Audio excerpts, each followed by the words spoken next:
नमस्कार, मैं चंदन कुमार सिंह। हिंदू विवाह अधिनियम 1955 एवं विशेष विवाह अधिनियम 1954 ईस्वी के बारे में बात करेंगे।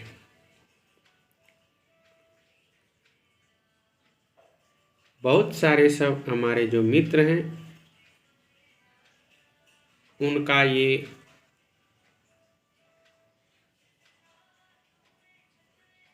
यह प्रश्न होता है कि हिंदू विवाह के अंतर्गत जो है या हिंदू विवाह क्या है, उसी के बारे में हम लोग से इसके बारे में जानकारी प्राप्त किया गया है। हिंदू विधि में विवाह जो कराया जाता है उसके बारे में हम लोग कुछ बात करेंगे। हिंदू धर्मशास्त्रियों के अनुसार कन्या कोई वस्तु या सामग्री के रूप में स्वीकार नहीं की जाती जिसको कि पिता किसी को प्रदान करे और उसी परिप्रेक्ष्य में वह कन्या को प्राप्त करे अथवा ग्रहण करे।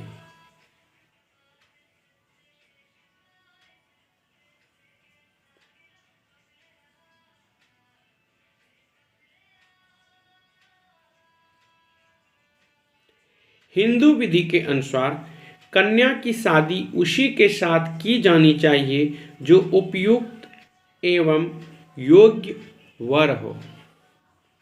मनु के अनुसार कन्या भले ही यौवनावस्था को प्राप्त किए हो, उसे भले ही जीवन पर्यंत अपने पिता के घर रहना पड़े, किंतु पिता उसे विवाह में ऐसे व्यक्ति को न दे जो कि निर्गुणी अथवा गुण विहीन हो।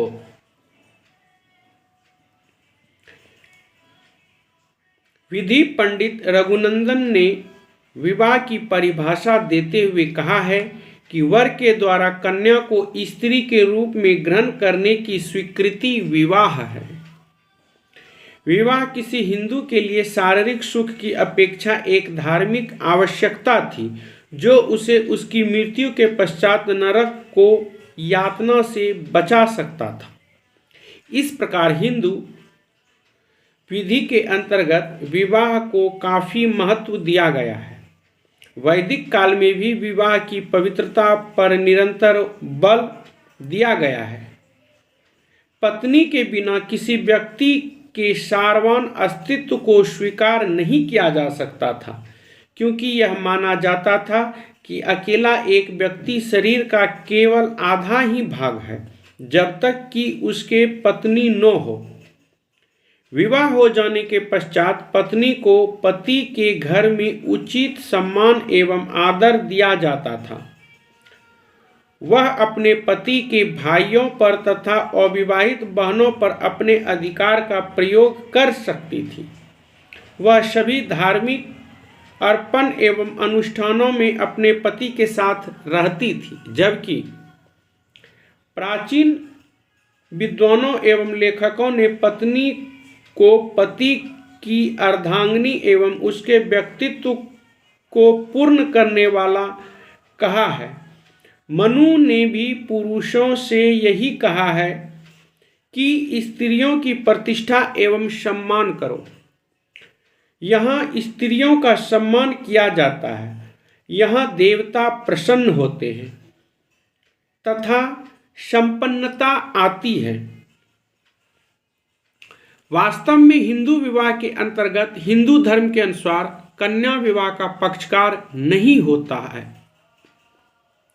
वरन पक्षकार कन्या एवं वर के पिता होते हैं, जिसको कि कन्या का पिता दान स्वरूप अपनी कन्या सौंपता है। हिंदू धर्मशास्त्रों के अनुसार विवाह में संपूर्ण स्वामित्व कन्या के पिता अथवा संरक्षक को ही होता है।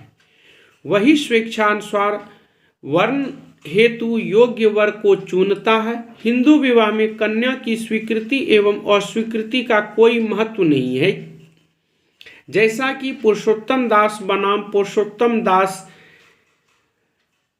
मुंबई के मामले में उच्च न्यायालय ने अपना निर्णय घोषित करते हुए कहा, the Hindu law wastes the girls absolutely in her parents and guardians by whom the contract of her marriage is made and her consent is not taken into consideration at all। Hindu विधि में विवाह को एक पवित्र संस्कार माना गया है, न कि एक संविदा। सामान्य शब्दों में पिता द्वारा पुत्री को धार्मिक रूप से पति को हस्तांतरित करना ही विवाह है। गोपाल किशन बनाम मिथिलेश कुमारी इलाहाबाद के मामले में इलाहाबाद उच्च न्यायालय द्वारा भी यह स्वीकार किया गया है कि हिंदू विधि के अंतर्गत विवाह की प्रथा एक संस्कार है और केवल सामाजिक विधि संविदा नहीं है। यह केवल भावात्मक परितोषण के लिए पूरा नहीं किया जाता है तथा यह केवल वरदान नहीं है, इसका संदर्भ धार्मिक है। यह आत्मा के एक जीवन के रूप में समझा जाता है। यह एक पवित्र आध्यात्मिक ऐक्य है जो कि रोम के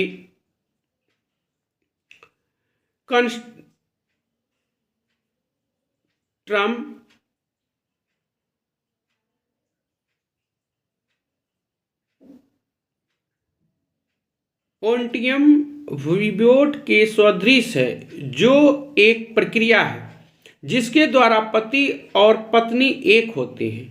वधू सप्तपदी के सप्तपद पर अपना मूल गोत्र खो देती है तथा वर का गोत्र प्राप्त कर लेती है तथा एक रक्त संबंध का सृजन होता है, जो कि आमोद प्रमोद के लिए केवल मित्रता नहीं है।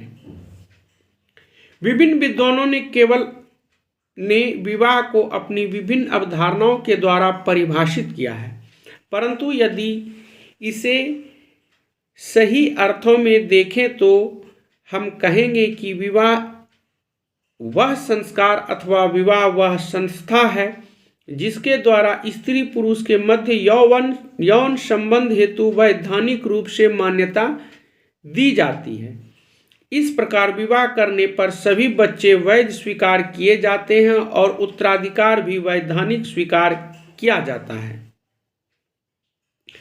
हिंदू विधि में विवाह के महत्व को स्पष्ट करते हुए अंग्रेजी लेखक डैंगरी ने भी कहा है कि विवाह की विधि एक चरम बिंदु है जिसकी तरफ संपूर्ण हिंदू विधि जाती है। यह कहना निश्चित रूप से अंत्योदय नहीं है कि विवाह एक हिंदू स्त्री के जीवन में एक निश्चयात्मक घटना समझी जाती थी।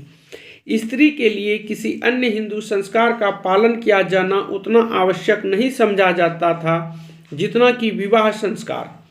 विवाह का उद्देश्य धार्मिक संस्कारों का पालन, यज्ञ करना तथा संतान उत्पन्न करना है, जो अंतिम संस्कार में पिंडदान देकर अपने मृत पितरों को आध्यात्मिक लाभ पहुंचाना था तथा अपने पूर्वजों का नाम एवं परंपरा को शाश्वत बनाए रखना था। विधि पूर्ण रीति से विवाहित पत्नी द्वारा पुरुष संतान को जन्म देने से प्रत्येक हिंदू अपने पिता से ऋण से मुक्ति हो जाते हैं, जो कि प्राविधिक रूप से पितृ ऋण कहलाता है।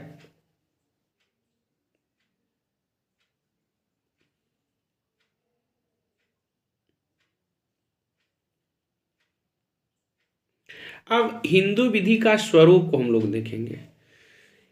हिंदू विधि का स्वरूप, हिंदू विधि में विवाह को एक महत्वपूर्ण संस्कार माना गया है। विवाह में पिता अपनी पुत्री को स्वामित्व को उसके पति के हाथों में सौंप देता है। हिंदू विवाह की यह पद्धति प्राचीन वैदिक काल में प्रचलित है एवं धार्मिक रूप से एक अत्यंत महत्वपूर्ण संस्कार के रूप में मान्यता प्राप्त है। हिंदू विवाह ऐसी महत्वपूर्ण संस्कारों में से एक है जो कि हिंदू के लिए आवश्यक है। व्यास जी के अनुसार हिंदुओं के 16 संस्कार माने जाते हैं अर्थात गर्भाधान, पुंसवन, सीमोत्तरयनम, जातकर्म, नामकरण, निष्क्रमण, अन्न प्राशत, चूड़ाकर्म, कर्णछेदन, उपनयन, केशमुंडन, सावित्री, समावर्तन, वेद पाठन, स्नान एवं विवाह हिंदुओं के 16 प्रमुख संस्कार हैं।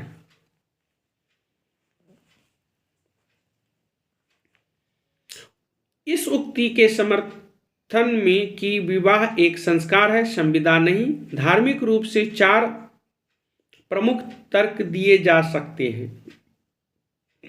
प्रथम, विवाह का प्रमुख उद्देश्य उन प्रमुख 3 ऋणों देव ऋण, ऋषि ऋण एवं पितृ ऋण जिनके पवित्र बंधन में प्रत्येक हिंदू माना गया है में से एक से मुक्ति पाना है, वह ऋण है पितृ ऋण। पितृ ऋण से मुक्ति पुत्र उत्पन्न करने में होती है, जिसके लिए विवाह आवश्यक है।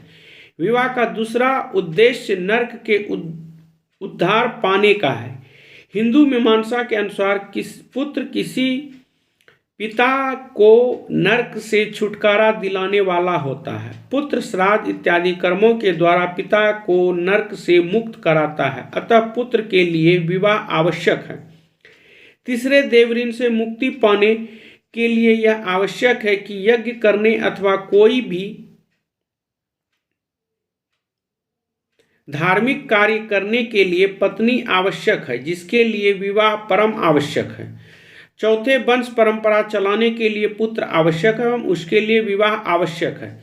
इस प्रकार इन तर्कों के परिप्रेक्ष्य में अवलोकन करने से यह सिद्ध हो जाता है कि हिंदू विधि में विवाह एक आवश्यक संस्कार है। इसी मात्र शारीरिक वासना दृष्टि से साधन अथवा अन्य किसी प्रकार के संविदा के रूप में नहीं देखा जा सकता। अतः यह कहा जा सकता है कि हिंदू विधि शास्त्रियों में नारी की पर्याप्त सम्मानजनक स्थान पर रखा गया है। इसलिए हिंदू विधि के अनुसार स्त्री अर्धांगिनी के रूप में देखी जाती है, जिसका अर्थ है पति का आधा भाग उसकी पत्नी होती है। अतः बिना विवाह के उसका व्यक्तित्व अधूरा रहता है। मनु स्मृति के अंतर्गत महाराज मनु ने कहा है कि स्त्रियों की प्रतिष्ठा अवश्य ही होनी चाहिए, और यदि उसके पिता, भाई, पति, देवर इत्यादि अपना शुभ एवं कल्याण चाहते हो तो स्त्रियों का सम्मान करना चाहिए। इसलिए कहा गया है कि स्त्रियों का सम्मान होता है वहां देवता निवास करते हैं।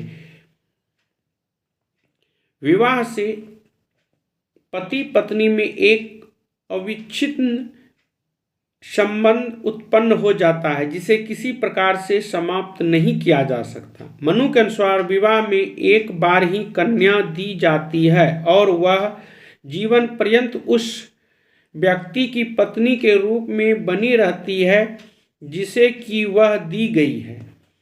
समय अनुसार हिंदू विधि में तलाक या विवाह के संबंध विच्छेद को भी उपयुक्त स्थान प्रदान किया गया है। महर्षि नारद एवं पराशर ने 5 ऐसी अवस्थाओं का वर्णन किया है जिनके अनुसार पत्नी अपनी पति को छोड़ सकती है। वह अवस्थाएं निम्नलिखित प्रकार है। पहला, जब पति खो गया हो। दूसरा, वह मर गया हो। तीसरा, सन्यासी हो गया हो। चौथा, नपुंसक हो गया हो, वह जाति से निकाल दिया गया हो। ये 5 होते हैं। यह नियम निम्न जाति के लिए थे तथा उच्च जाति के लिए कहा गया है। हिंदू शास्त्रकारों ने पति का पत्नी द्वारा त्याग स्वीकार नहीं किया है। इन शास्त्रकारों के अनुसार इस प्रकार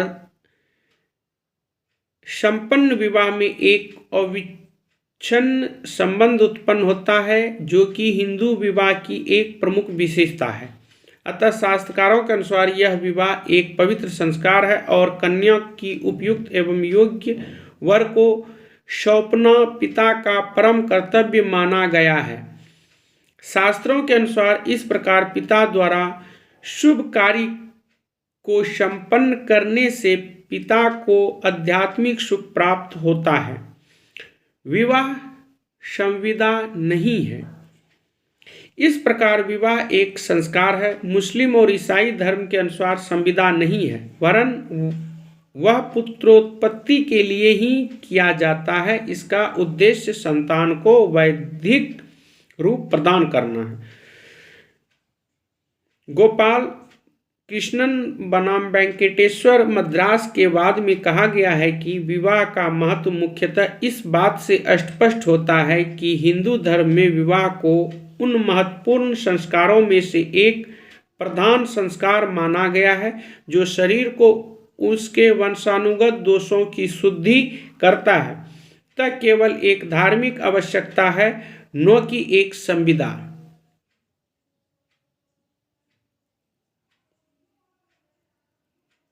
विवाह किसी हिंदू के लिए शारीरिक सुख की अपेक्षा एक धार्मिक आवश्यकता थी जो उसे उसकी मृत्यु के पश्चात नरक की यातना से बचा सकता था। इस प्रकार हिंदू विधि के अंतर्गत विवाह को काफी महत्व दिया गया है। वैदिक काल में भी विवाह की पवित्रता पर निरंतरता बल दिया गया है। पत्नी के बिना किसी व्यक्ति के सार्वभौम अस्तित्व को स्वीकार नहीं किया जाता, क्योंकि यह माना जाता है कि अकेला एक व्यक्ति शरीर का केवल आधा ही भाग है जब तक कि उसकी पत्नी न हो। विवाह हो जाने के पश्चात पत्नी को पति के घर में उचित सम्मान एवं आदर दिया जाता था। वह अपने पति के भाइयों पर तथा अविवाहित बहनों पर अपने अधिकार का प्रयोग कर सकती थी। वह सभी धार्मिक एवं अर्पण एवं अनुष्ठानों में अपने पति के साथ रहती थी। प्राचीन विद्वानों एवं लेखकों ने पत्नी को पति का अर्धांगिनी एवं उसके व्यक्तित्व को पूर्ण करने वाला कहा है। मनु ने भी पुरुषों से यही कहा है कि स्त्रियों को प्रतिष्ठा एवं सम्मान करें। जहाँ स्त्रियों का सम्मान किया जाता है वहाँ देवता प्रसन्न होते हैं तथा संपन्नता आती है।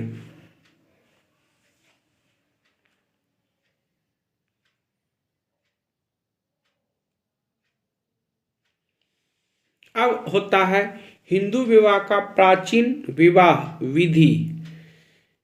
हिंदू विवाह के प्राचीन विधि की विवेचना उल्लेखित विषयों के अध्ययन से किया जा सकता है।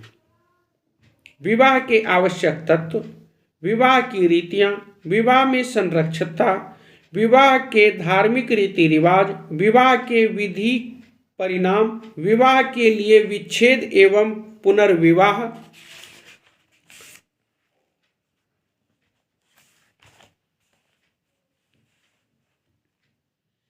विवाह के आवश्यक तत्व।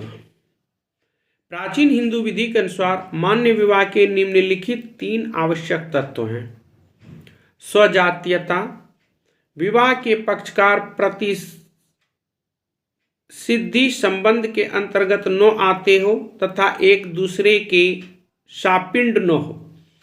विवाह के पक्षकारों की आयु एवं शारीरिक एवं मानसिक क्षमता। स्वजातीयता, प्राचीन हिंदू विधि के अनुसार विवाह में यदि वर एवं कन्या एक जाति के नहीं हैं तो उनके मध्य संपन्न विवाह स्वीकृत नहीं किया जाता था जब तक कि ऐसा विवाह प्रचलित प्रथाओं के द्वारा मान्य न हो। प्राचीन हिंदू विधि में प्रतिलोम विवाह को निषिद्ध माना गया है, अर्थात निम्न वर्ग के पुरुष एवं उच्च वर्ग की स्त्री के विवाह को अवैध करार दिया गया था, किंतु अनुलोम विवाह अर्थात उच्च वर्ग के पुरुष एवं निम्न वर्ग की कन्या के विवाह को निषिद्ध नहीं माना गया। अतः अंतर्जातीय विवाहों को प्राचीन हिंदू विधि में कोई विशेष प्रोत्साहन प्राप्त नहीं था, किंतु बाद में ब्रिटिश काल में कुछ सुधारवादी आंदोलनों के परिप्रेक्ष्य में अधिनियम द्वारा अंतर्जातीय विवाह को मान्यता प्रदान की गई है। अंतर्जातीय विवाह के अनुमति देने वाले मुख्य अधिनियमों में आर्य विवाह वैधता अधिनियम 1937, हिंदू मैरिज डिसेबिलिटी अधिनियम 1946, विशेष विवाह अधिनियम 1972 इत्यादि प्रमुख हैं।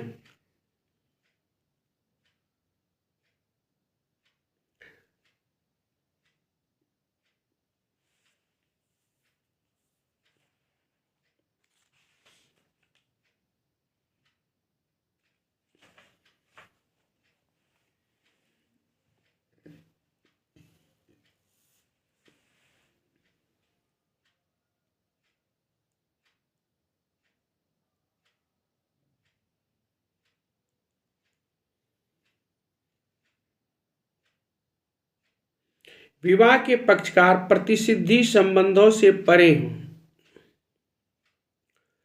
हिंदू विधि के अनुसार कोई भी व्यक्ति अपने गोत्र के लड़की से विवाह नहीं कर सकता था। गोत्र की भांति ही स्वप्रवर में विवाह करना निषिद्ध था। नारद के अनुसार जो कन्या पिता अथवा माता के बंधुओं के वंश में उत्पन्न हो, उससे यदि वह 7 और 5 पीढ़ी के भीतर हो, साथ ही जो समान गोत्र और समान प्रवर की हो, विवाह नहीं करना चाहिए। नारद के अनुसार जो कन्या पिता अथवा माता के बंधुओं के वंश में उत्पन्न हो, उससे यदि वह 7 और 5 पीढ़ी के भीतर हो, साथ ही जो समान गोत्र और समान प्रवर की हो, विवाह नहीं करना चाहिए। किंतु उपयुक्त नियमों शूद्रों के लिए लागू नहीं होता, क्योंकि उनका कोई गोत्र नहीं होता।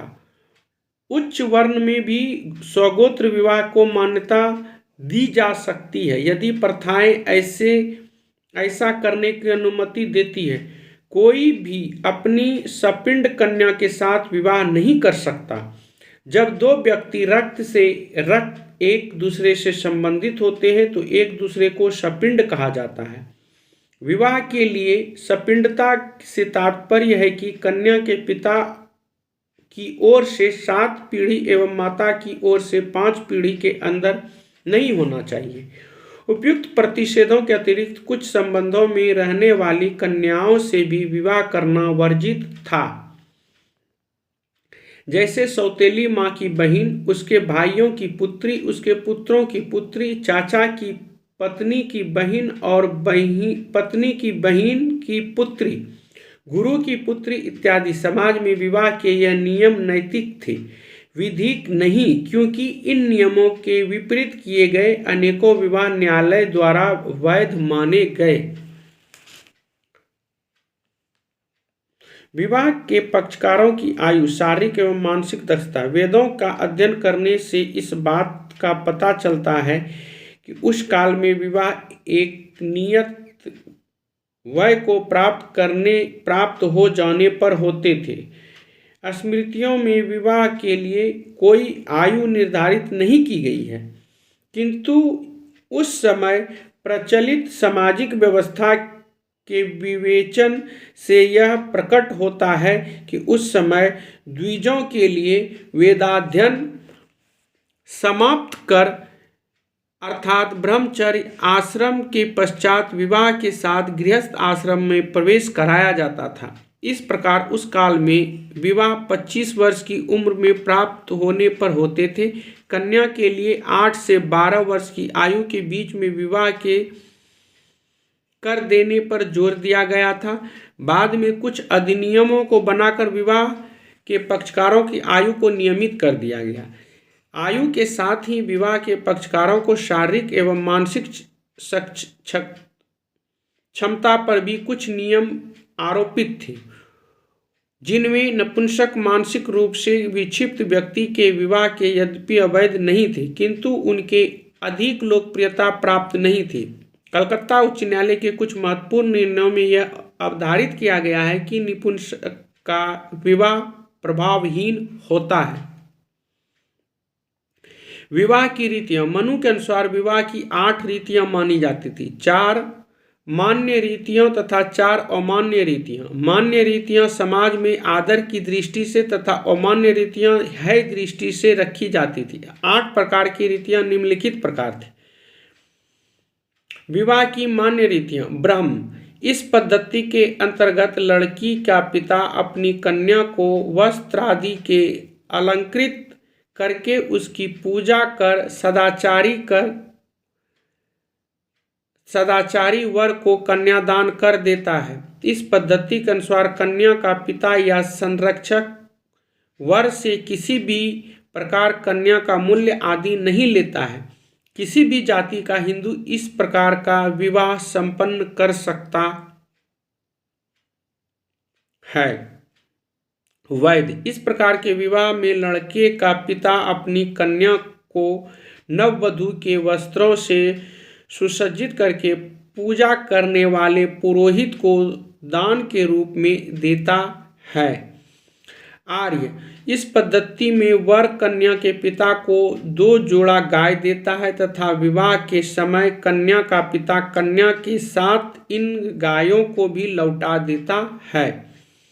प्रजापत्र, इस पद्धति में कन्या का पिता या कहते हुए कि तुम दोनों मिलकर धार्मिक एवं नागरिक कर्तव्यों को पूरा करने में समर्थ हो, अपनी कन्या को वर को समर्पित कर देता है। विवाह की अमान्य रीतियां। असुर, इस पद्धति में कन्या का पिता अथवा अभिभावक वर से लड़की का मूल्य शुल्क रूप में प्राप्त करके लड़की को वर को सौंप देता है।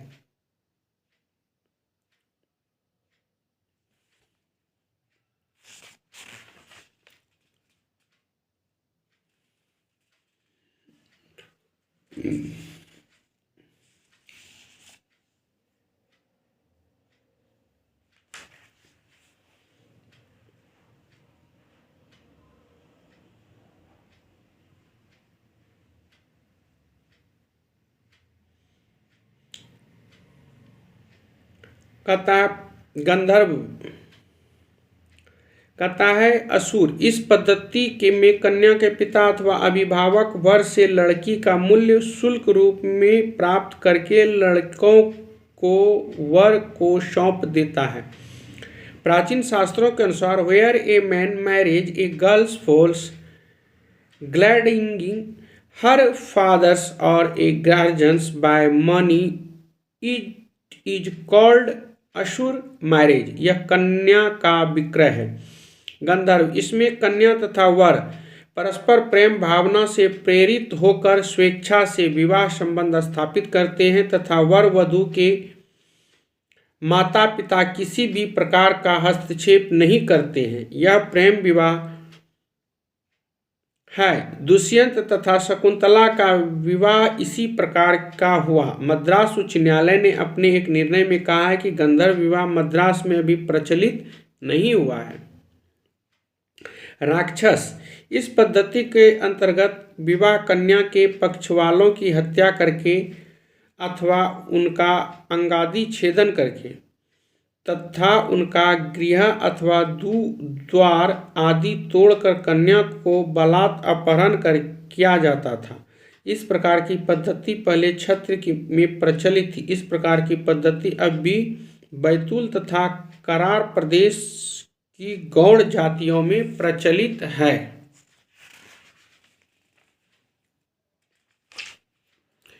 पैशाच, यह पद्धति सबसे निकृष्ट कोटि की अथवा निंदनीय है। इस पद्धति में कोई पुरुष किसी सोती हुई स्त्री अथवा मदिरा पान से मुक्त अथवा विकृत मस्तिष्क वाली स्त्री जो कि अपना होश हवास खो बैठी है के साथ मैथुन करता है। इस प्रकार उसका सतीत्व नष्ट कर देता है एवं तदुपरांत उससे विवाह करता है। कुछ पश्चाताप विवेताओं ने हिंदू विवाह को इतनी रीतियों को निर्धारण की तीव्र आलोचना की है। उनका विचार है कि हिंदू विधि जिसमें विवाह की पवित्रता पर इतना जोर दिया गया है अपहरण और बलात्कार को भी विवाह के रूप में स्वीकार करती है, किंतु इन विधियों में पंडितों का विचार भ्रामक है। विवाह की कितनी रीतियां आपत्तिजनक है उनमें स्वयं हिंदू विधि शास्त्रों ने ही अमान्य कहा है। असुर, पैशाच एवं राक्षस नाम से ही इस बात की ओर संकेत करते हैं कि ये रीतियां निंदनीय समझी जाती थी। वस्तुतः ऐसा प्रतीत होता है कि ये रीतियां ऐतिहासिक विकास क्रम में सामने आई थी और विधि शास्त्रियों ने उन्हें क्रमबद्ध करके एक साथ रखा है। विवाह में संरक्षता। प्राचीन हिंदू काल में विवाह का स्वरूप है कि वह विवाह करता है तथा कन्या का दान किया जाता है। अतः कन्यादान करने के लिए संरक्षक की आवश्यकता होती है। मिताक्षरा शाखा में निम्नलिखित व्यक्ति क्रमशः विवाह के लिए कन्या के संरक्षक माने जाते हैं। पिता, पितामह, भाई, कन्या के पितृवंश के अन्य संबंधी, रक्त संबंधी की निकटता के क्रम में माता। दाएं भाग में निम्नलिखित क्रम में विवाह के लिए कन्या के संरक्षक होते हैं। पिता, पितामह, भाई, कन्या के पितृवंश के अन्य संबंधी, रक्त सृजन के लिए निकटता में है नाना, मामा, माता। साथ ही संरक्षक का प्राप्त वय तथा स्वस्थ मस्तिष्क का होना आवश्यक है। संरक्षक की व्यवस्था कन्या के कल्याण के लिए की गई थी। अतः यदि अधिमान्य संरक्षक को किसी कन्या का विवाह करने का प्रयत्न करता था जो कि कन्या के हित में नहीं था, तो न्यायालय उसे आदेश द्वारा ऐसा करने से रोक सकता था तथा ऐसा करने पर उसके बाद क्रम में आने वाले संबंधियों को संरक्षता का अधिकार प्राप्त हो जाता था। विवाह की धार्मिक रीति रिवाज। हिंदू विवाह में 3 प्रमुख धार्मिक रीतियां हैं। पानी ग्रहण। इसमें कन्या का संरक्षक कन्या का वर को दान करता है और वर उसे स्वीकार करता है। यह एक आवश्यक रिवाज है क्योंकि इसके हो जाने पर कन्या वर को अधिकार में आ जाता है एवं तब विवाह संपन्न हो जाता है। विवाह होम। इनमें अग्नि के सामने हवन एवं मंत्रोच्चार करके अग्नि देवता का आह्वान एवं पूजन किया जाता है। उसके बाद है सप्तपदी। इसमें वर एवं कन्या साथ साथ पवित्र अग्नि के चारों ओर 7 पग चलते हैं। 7वां पग पूर्ण होने पर विवाह संपूर्ण हो जाता है। अतः विवाह की वैधता के लिए प्रमुखतः सप्तपदी अर्थात पवित्र अग्नि के चारों ओर कन्या एवं वर की 7 बार परिक्रमा पूर्ण करने अनिवार्य है। जब तक 7वां परिक्रमा पूर्ण नहीं होती विवाह अपूर्ण रहता है एवं विवाह विच्छेद किया जा सकता है। विवाह के विधिक परिणाम।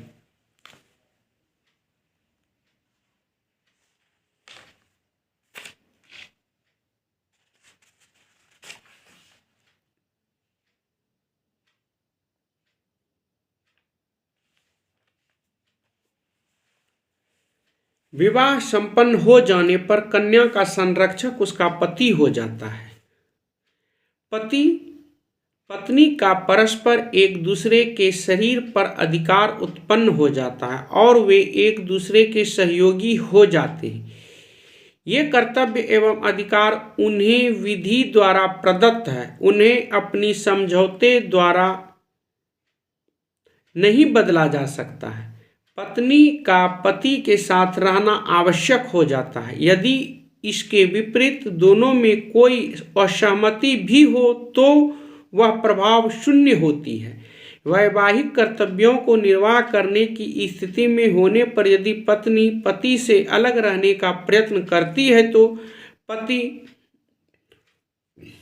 न्यायालय द्वारा अपने दाम्पत्य अधिकारों की पुनर्स्थापना की विधि में असंगत है प्राप्ति कर सकता है। अतः पत्नी का पति के साथ रहना एवं उसकी आज्ञाओं का पालन करना आवश्यक हो जाता है।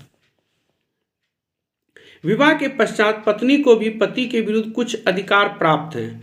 प्रथम उसे अपने पति से सहवास का अधिकार है।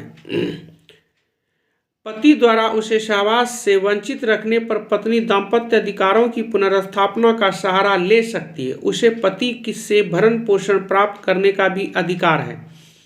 पहले पत्नी की भरण पोषण का अधिकारी तभी तक प्राप्त था जब तक कि वह अपने पति के साथ रहे। पति के अलग रहने पर पत्नी को भरण पोषण का अधिकार प्राप्त नहीं था किंतु हिंदू नारी का पृथक भरण पोषण एवं आवास का अधिकार अधिनियम 1946 के पारित होने जाने के पश्चात उसमें उपबंधित कुछ विशिष्ट परिस्थितियों में पत्नी को पति से पृथक रहने पर भी भरण पोषण प्राप्त करने का अधिकार है।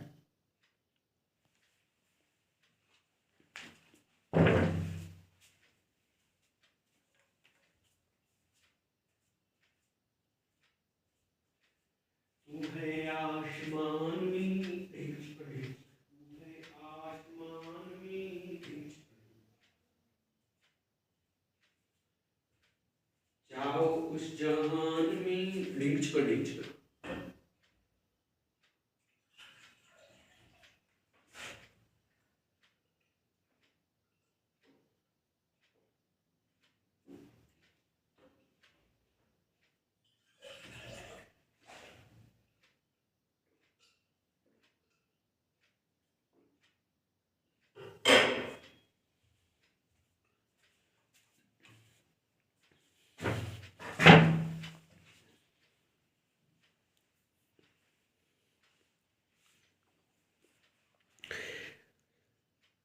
पति के अलग रहने पर पत्नी को भरण पोषण का अधिकार प्राप्त नहीं था, किंतु हिंदू नारी का पृथक भरण पोषण एवं आवास का अधिकार अधिनियम 1946 के पारित होने जाने के पश्चात इसमें उपबंधित कुछ विशिष्ट परिस्थितियों में पत्नी को पति से पृथक रहने पर भी से भरण पोषण प्राप्त करने का अधिकार है।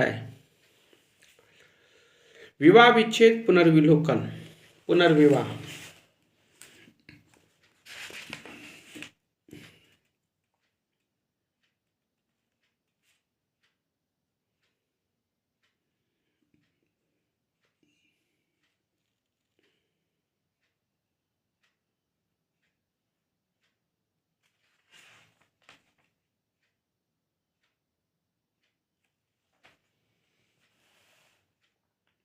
अब हम लोग कुछ देखेंगे। अनुलोम विवाह, प्रतिलोम विवाह, सापिंड विवाह और प्रतिसिद्ध नातेदारी की डिग्री, ये 4 पे हमको देखेंगे कि अनुलोम विवाह क्या होता है।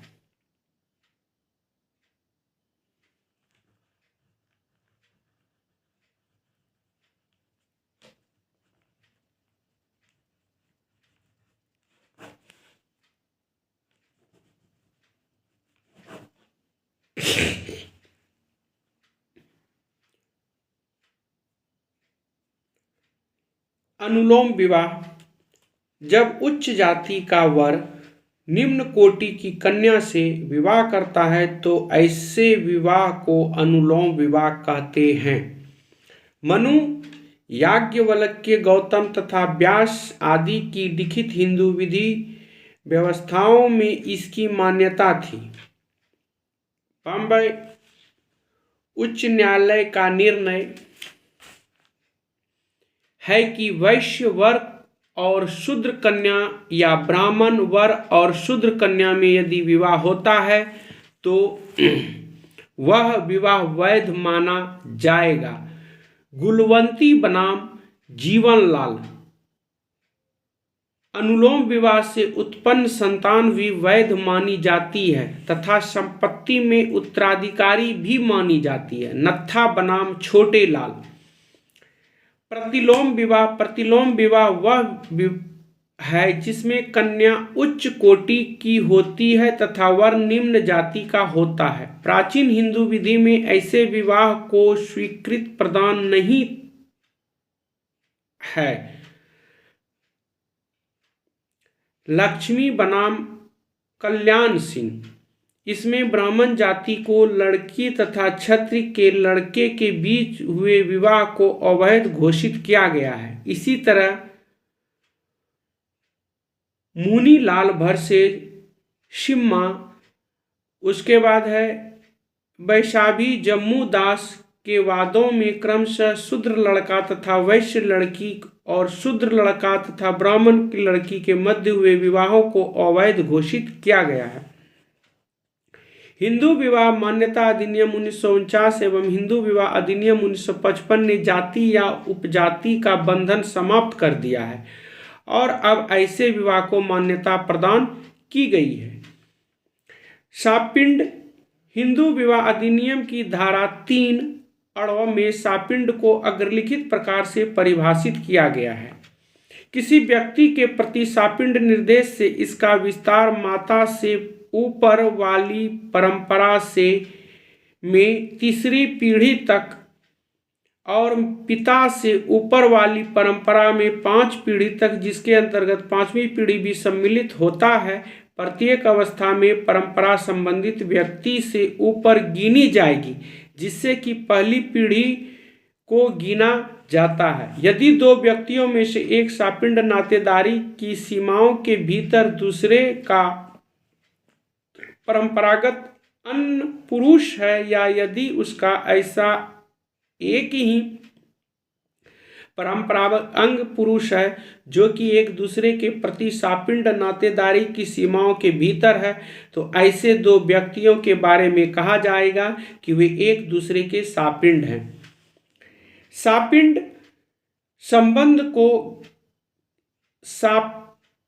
संबंध की गणना के नियम सापिंड संबंध की उपयुक्त परिभाषा के पहले भाग के अनुसार सापिंड संबंध पितृपक्ष में 5 पीढ़ी ऊपर तक एवं मातृ 3 पीढ़ी तक होती है।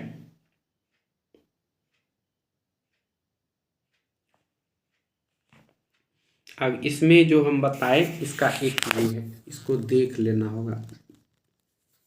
ये वाला भाग, ये वाला जो भाग है यही देखा गया है।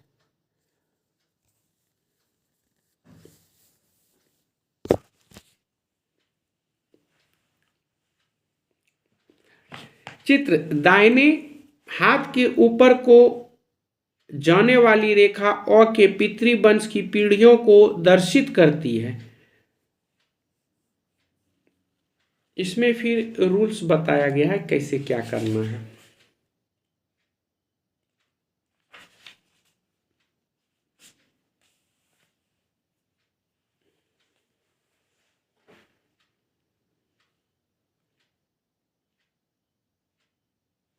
अब इसमें एक और है कि हिंदू विवाह अधिनियम 1955 के अंतर्गत एक वैध विवाह की आवश्यक शर्त।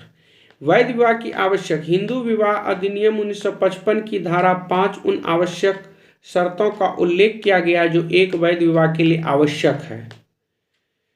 धारा 5 के अनुसार निम्नलिखित 5 आवश्यक तत्व है शर्त है। 1 विवाह चित्त विकृत आयु प्रतिसिद्ध संबंधों में से एक हो और सापिंड न हो। ये सब चीज को देखा गया है। अब इसमें देखते हैं एक विवाह। धारा 5 उपधारा 1 में यह उपबंधित किया गया कि दोनों पक्षकारों में से किसी पक्षकारों का पति या पत्नी विवाह के समय जीवित नहीं होनी चाहिए। इस अधिनियम से पूर्व हिंदू एक से अधिक विवाह कर सकता था, चाहे उसकी स्त्री जीवित हो अथवा नहीं। अब वैध विवाह के लिए यह आवश्यक है कि एक स्त्री अथवा एक पति के जीवित रहने पर कोई दूसरा विवाह नहीं कर सकता। धारा 17 में यह प्रावधान किया गया है कि यदि कोई इस प्रकार का विवाह करता है तो वह भारतीय दंड संहिता की धारा 494 एवं 495 के अंतर्गत दंडनीय होगा।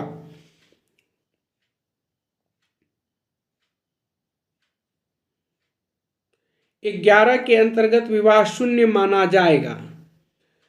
प्रिया बनाम सुरेश के मामले में उच्चतम न्यायालय में यह अवधारित किया गया है कि यदि प्रत्येक विवाह के आवश्यक धार्मिक अनुष्ठान पूरे किए गए हैं तभी दूसरा विवाह करने पर वधू विवाह का अपराध पूर्ण होगा और तभी दंडनीय होगा।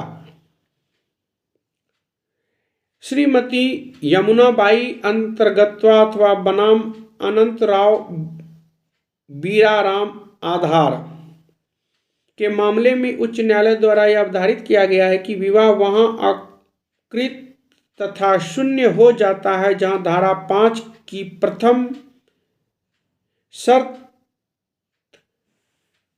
के उल्लंघन में होता है, ऐसा विवाह अधितः एवं तथ्यति शून्य होता है। न्यायालय द्वारा यह भी कहा गया है कि शून्य विवाह में पत्नी दंड प्रक्रिया संहिता की धारा 125 के अंतर्गत भरण पोषण का दावा नहीं कर सकती है। सावित्री देवी बनाम मनोरमा 114 के मामले मध्य प्रदेश उच्च न्यायालय द्वारा अवधारित किया गया कि यदि यह सिद्ध हो चुका है कि पहली पत्नी अपने जीवन काल तक भरण पोषण प्राप्त करती रही है तो उसके जीवन काल में ही पति ने दूसरा विवाह किया तो द्वितीय विवाह शून्य माना जाएगा। विकृति धारा 5 उपधारा 1 के अनुसार 1976 के संशोधन के पश्चात विवाह के समय दोनों पक्षकारों में से कोई पक्षकार चित्त विकृति के परिणाम स्वरूप विधिमान्य सम्मति देने में असमर्थ न हो या विधि मान्य सम्मति देने में असमर्थ होने पर भी इस प्रकार के या इस सीमा के तक मानसिक विचार से ग्रस्त न हो कि वह विवाह की संतानोत्पत्ति अयोग्य हो या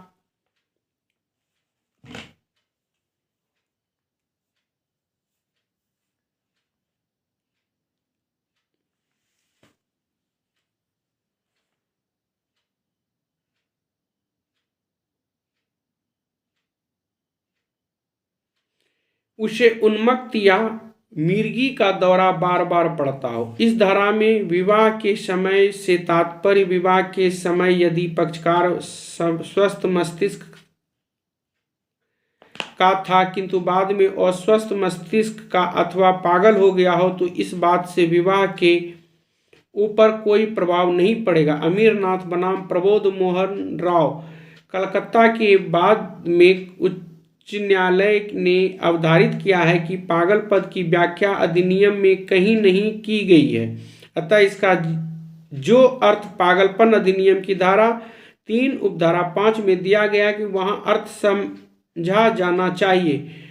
प्रणव बनाम कृष्णा कलकत्ता 1975। श्रीमती अलका वर्मा अमीरेश चंद्र वर्मा के मामले में मध्य प्रदेश उच्च न्यायालय द्वारा यह अवधारित किया गया है कि धारा 5 उपधारा 2 ख में शब्द और क प्रयोग विवाह एवं संतानोत्पत्ति के अयोग्य शब्दों के बीच किया गया है। इसे और अथवा शब्दों के रूप में प्रयोग किया जाना चाहिए।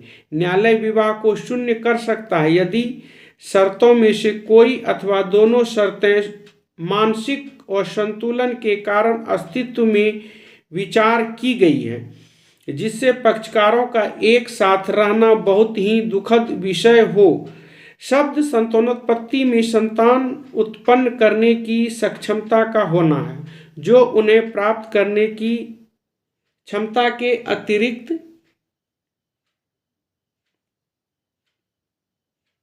हो। न्यायालय द्वारा यह भी अवधारित किया गया है कि 5(2) ख के अंतर्गत विवाह की शून्यता में मानसिक और संतुलन की प्रमाण की डिग्री हिंदू विवाह अधिनियम 1955 की धारा 13 के अंतर्गत विवाह विच्छेद प्राप्त करने के लिए मानसिक और संतुलन के प्रमाण की डिग्री की तुलना किए जाने पर अपेक्षाकृत ऊंची हो।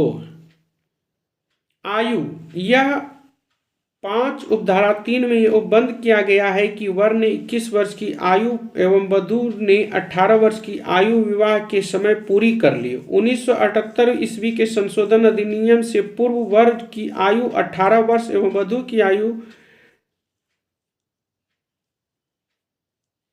13 वर्ष निश्चित थी, किंतु अब यह सीमा बढ़ा दी गई। अब शर्त उल्लंघन विवाह की किसी भी रूप में प्रभावित नहीं करता, किंतु 18 की अनुसार यह अपराध है। अपराधी पक्षकार को इसका दंड 15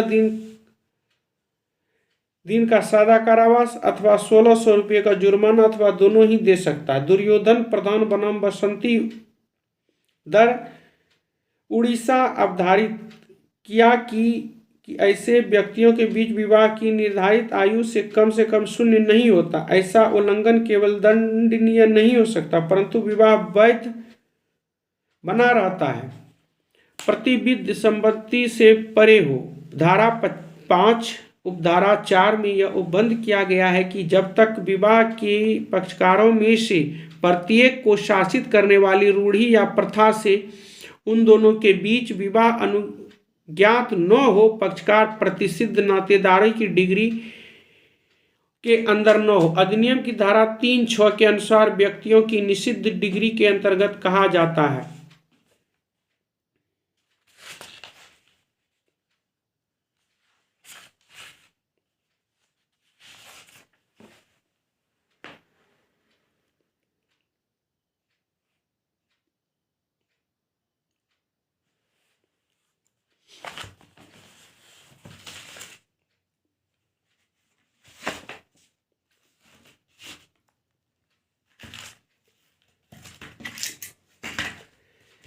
तू है आसमान में तो क्या हो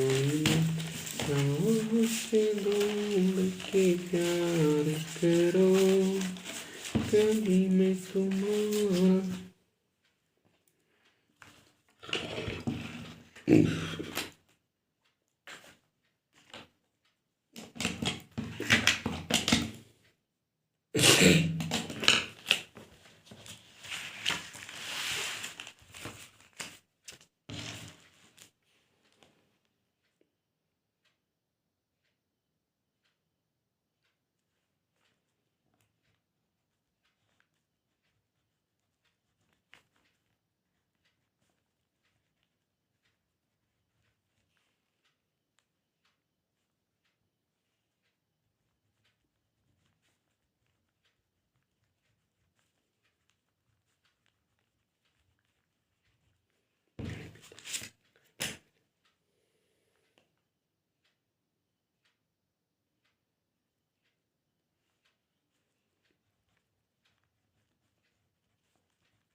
एक केस है श्रीमती शकुंतला देवी बनाम अमरनाथ, पंजाब एवं हरियाणा का केस है।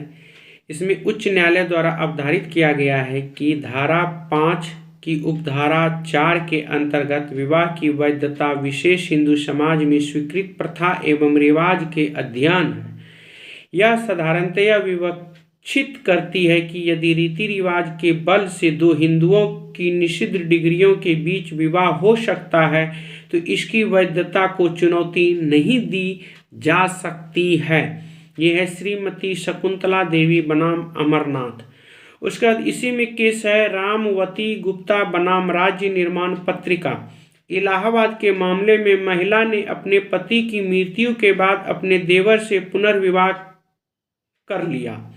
बाद में पत्नी को घर से निकाल दिया गया, तब उसने दंड प्रक्रिया संहिता की धारा 125 के अंतर्गत भरण पोषण का वाद चलाया। इलाहाबाद उच्च न्यायालय ने इस विवाह को प्रतिसिद्ध नातेदारी के आधार पर शून्य माना, क्योंकि वैश्यों में अपने भाई की विधवा से विवाह करने की रूढ़ी या प्रथा भी नहीं है, अतः वह भरण पोषण प्राप्त करने का हकदार नहीं है।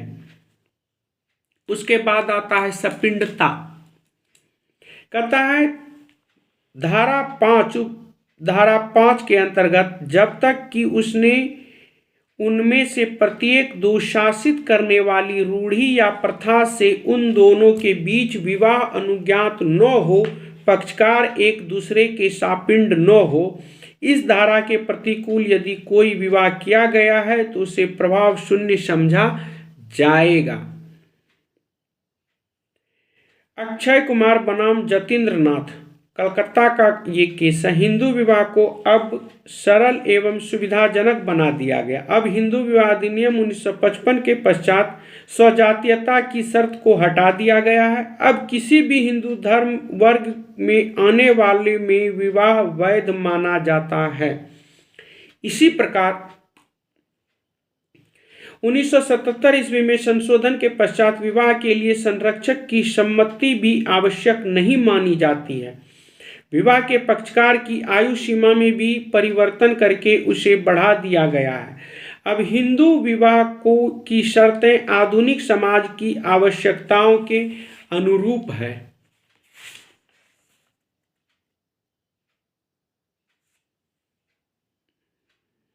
विवाह की पूर्णता। विवाह पूर्ण एवं बाध्यकारी तब हो जाता है जबकि सप्तपदी का 7वां फेरा पूरा हो जाता है। यदि वह पूरा नहीं हो पाता तो विवाह अपूर्ण एवं भंग करने योग्य माना जाता है। परंतु इस प्रकार एक विवाह पूर्ण एवं बाध्यकारी तभी होता है जब ऐसे आचार एवं कर्म कांडों में सप्तपदी आवश्यक हो। यदि विवाह की रूढ़िगत रीतियों में सप्तपदी आवश्यक नहीं है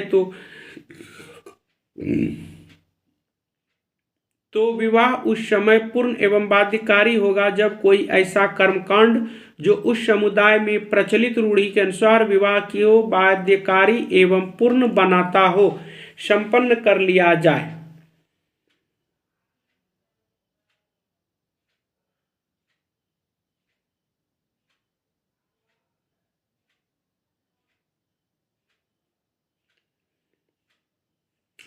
अधिनियम की धारा 8 में विवाह के पंजीकरण का प्रावधान किया गया। हालांकि पंजीकरण का होना विवाह की विधि मान्यता को किसी भी प्रकार प्रभावित नहीं करता है। विवाह के विधि मान्य होने के लिए अधिनियम की धारा 5 में उल्लेखित आवश्यक शर्तों के अलावा धारा 7 में वर्णित धार्मिक रीतियों का पूर्ण होना आवश्यक है।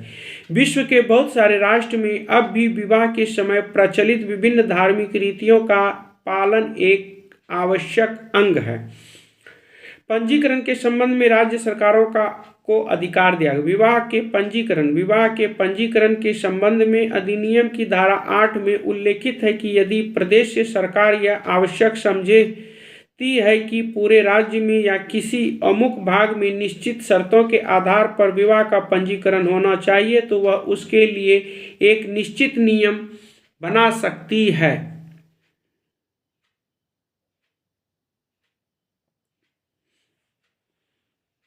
अशोक कुमार बनाम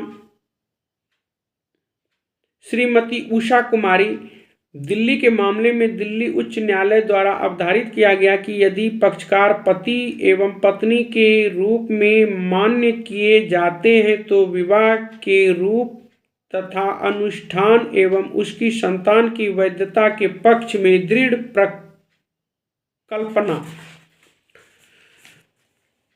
की जाती है। अंततोगत्वा आचार एवं अनुष्ठान विवाह का प्रमाण की पूर्ति करते हैं, जैसा कि पंजीकरण पूरा करता है। अन्यथा कुछ समय बीतने पर यह बहुत कठिन हो जाता है किसी पंडित को साक्षी के रूप में बुलाया जाए और उसे सिद्ध कराया जाए कि विवाह का अनुष्ठान किया गया था।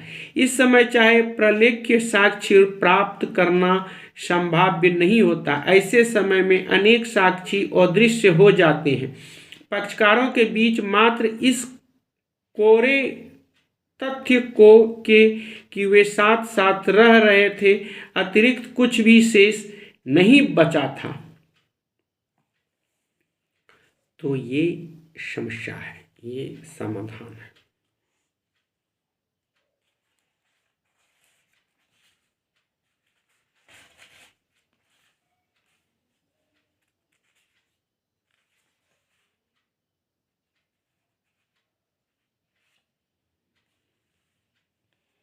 और जैसा कि हम जानते हैं विवाह विच्छेद का आधार भी बताए थे, जो था जारता। उसके बाद था जारता में 2 केस था, हरगोविंद सोनी बनाम राम दुलारी, मणिशंकर बनाम राधा देवी, तिरुपक्षी बनाम श्रीमती सरोजनी, राजी बनाम बाबूराव। उसके बाद जारता के बाद हम बताए थे धर्म परिवर्तन। उसके बाद बताए थे धर्म परिवर्तन में जो है केस नहीं था। उसके बाद था क्रूरता। उसके बाद था क्रूरता में एक केस था बी भगत बनाम डी भगत। उसका देव कुमार बनाम बिल्लाव राव मिर्घा। उसके बाद था रामाकांत बनाम महिंद्रा लक्ष्मी। उसके बाद विकृत चित्त में जो है एक केस है श्रीमती अलका शर्मा बनाम अभिरेश चंद्र। और उसके बाद 5वां था अभित्याग, जो कि इसमें कोई केस नहीं था। उसके बाद 6ठा था कौड़, 7वां था रतिजन्य, 8 था संसार परित्याग, 9 था परिकल्पित मृत्यु, 10 था न्यायिक पृथक्करण, 11 था दाम्पत्य अधिकारों के पुनर्स्थापना की अज्ञाप्ति का पालन न करना। ओपी मेहता बनाम श्रीमती नीरज मेहता। और था पत्नी को प्राप्त विवाह विच्छेद के अतिरिक्त आधार। उसमें होता था विवाह विधि अधिनियम 1976 पारित हो जाने के बाद पश्चात पत्नी को 4 अतिरिक्त आधार प्रदान किए गए। वे आधार निम्नलिखित हैं: पति द्वारा बहुविवाह, पति द्वारा बलात्कार आवश्यक यदि हिंदू दत्तक ग्रहण एवं भरण पोषण अधिनियम 1956, और एक और लास्ट था पारस्परिक सहमति भी बताए थे, इसमें भी हम लोग दिखाए थे।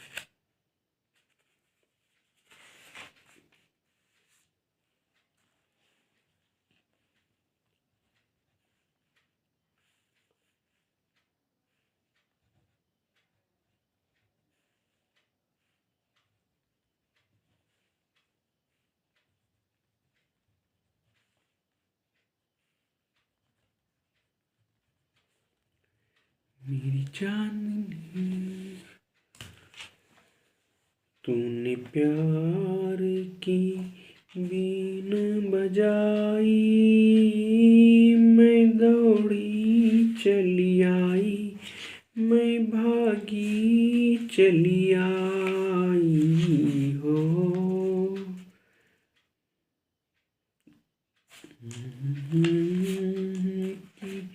बीन बजाई मैं दौड़ी चली आई।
कहता है दत्तक गृहीता माता का निर्धारण कैसे होता है।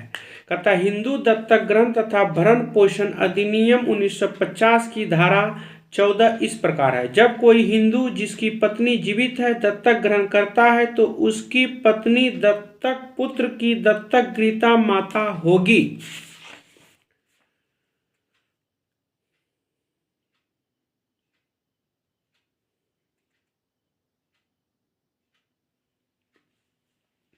कहता है क्या वैध दत्तक ग्रहण बाद में रद्द किया जा सकता है। अधिनियम की धारा 15 के अनुसार कोई भी वैध दत्तक रद्द नहीं किया जा सकता है।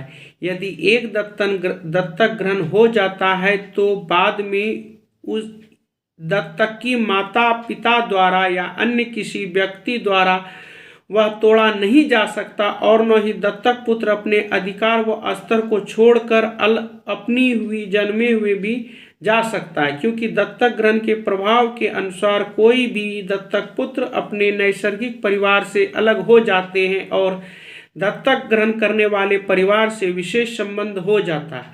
अतः दत्तक ग्रहण रद्द नहीं किया जा सकता, ये धारा 15 कहती है। जाओ तुम जहान में मैं हूँ इस जहान में, जाओ से ढूंढ के प्यार करो। कहता है भरण पोषण से क्या समझते हैं। वृद्धम च माता पित्रो साधोभ्यासम मनु ने मिताक्षा का उल्लेख किया है।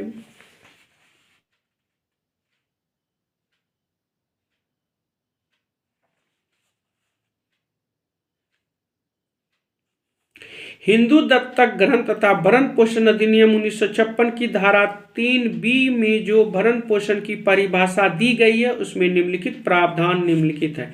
प्रत्येक परिस्थिति में भोजन, कपड़े, रहने के लिए स्थान, चिकित्सा व उपचार आदि की व्यवस्था, अवैता पुत्री की संदर्भ में उसके विवाह संबंधी खर्च। भरण पोषण के दायित्व के दो रूप हैं। व्यक्तिगत दायित्व, किसी हिंदू का अपने संबंधियों का भरण पोषण करना व्यक्तिगत दायित्व है जो पक्षकारों के आपसी संबंध से उत्पन्न होता है। किसी व्यक्ति पर अपने अग्रलिखित संबंधियों का भरण पोषण का दायित्व है। पत्नी, अवयस्क संतान, अविवाहित लड़कियां, वृद्ध माता पिता, वे व्यक्ति जिन पर की दूसरे व्यक्तियों के भरण पोषण का दायित्व है इस प्रकार है। पिता जो अपने अवयस्क पुत्रों तथा अविवाहित पुत्रियों का के भरण पोषण के लिए बाध्य है। पति जो अपनी पत्नी का भरण पोषण के लिए बाध्य है। पुत्र जो अपने वृद्ध माता पिता के भरण पोषण के लिए बाध्य है। पिता तथा ससुर अवैध कन्या एवं पुत्र वधू के भरण पोषण के लिए बाध्य है। सीमित दायित्व, भरण पोषण हेतु कुछ दायित्व सीमित होते हैं, उन्हें निम्नलिखित है। कर्ता का दायित्व, सरकार का दायित्व, उत्तराधिकार का दायित्व। ओ मेरी हंसनी कहाँ उड़ चली, मेरे अरमानों के पंख लगा के कहाँ उड़ चली, ओ मेरी हंसनी। पत्नी का भरण पोषण तथा पृथक निवास के संबंध में हिंदू दत्तक ग्रंथ तथा भरण पोषण अधिनियम 1956 की धारा 18 में निम्नलिखित प्रदान किए गए हैं। इसमें केस है पंकजनी दास बनाम ऋषिकेश, अंतरिम भरण पोषण और रामचंद्र बेहरा बनाम स्नेहलता देवी के बारे में भी बताया गया है। तो जैसा कि हम लोग जानते हैं, हम लोग इतना देर वीडियो बनाए, ये हिंदू विवाह अधिनियम से संबंधित हम लोग अभी इसमें बात कर रहे हैं। अगर आप लोग को वीडियो अच्छा लगे शेयर करें, सब्सक्राइब करें और अपने दोस्तों को जरूर भेजें। तब तक के लिए फिर से एक बार जय हिंद, जय भारत, सब खैर। लेकिन ये जरूर है कि जो मेरा वीडियो देखेगा वो यहाँ से कुछ ना कुछ सीख कर जरूर जाएगा।